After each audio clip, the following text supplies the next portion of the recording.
દર પૂનમે બગદાણા ચાલતો જાઉં છું. દર પૂનમે તમે હાલીને જાઓ? હા, અને દર પૂનમે જાઉં છું અને દર વર્ષે તિથિમાં પણ જાઉં છું. વર્ષમાં લગભગ 20 વખત હું જાતો છું. હાલીને? હા, ચાલતા. વાહ વાહ. બજરંગ બાપાના હિસાબે, એના શ્રદ્ધાના હિસાબે થાક ન લાગે કેમ? ત્યાં હું જાઉં અને ક્યારેક ક્યારેક મારી પાસે સમય હોય તો હું છે ને ભગુડા મોગલમાં જાઉં છું.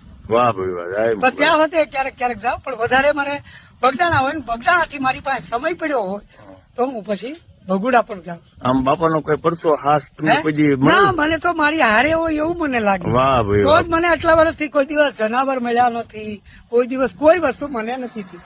હા, બજરંગ બાપા હારો હાર હોય એવો હા, જ ભાસ મારી થાય. હારો જ છે, મને એવું જ છે. વાહ ભાઈ કોઈ વાહ. દિવસ મને આમ આંચ નથી આવી. કુંડલા જ રહેવાનું? હા, સાવરકુંડલા. હું જેસર રોડે રહું. અજયસર રોડે. સરસ લ્યો, આવી રીતના બાપાના ચરણોમાં આપણે જતા રહી બધાય. હા, અને નહીં આ નહીં, હું તો તમને એમ કહું છું ને કે મને તેમ લાગે છે કે હું ખોડલધામ, કાગવડ, વીરપુર, સોમનાથ બધે જ આવું છું. આપણે અહીંયા સારંગપુર, ગઢડા બધે જ આવું. એવું કઈ નહીં. હાલીને હા, બધે. તમે એમ કહો કે મામા મારા હુરાપરા દાદા પાસે જવું છો તો પણ જાઉં. વાહ હા, ભાઈ વાહ. મારું કહેવાનું એમ છે કે કદાચ તમારા સુરાપુરા દાદા મારા આવવાથી તમારું કાર્ય થતું હોય એટલા માટે હું જાઉં છું. વાહ ભાઈ. જય હો. બાપા સીતારામ. બાપા સીતારામ, જય માતા. જય માતા.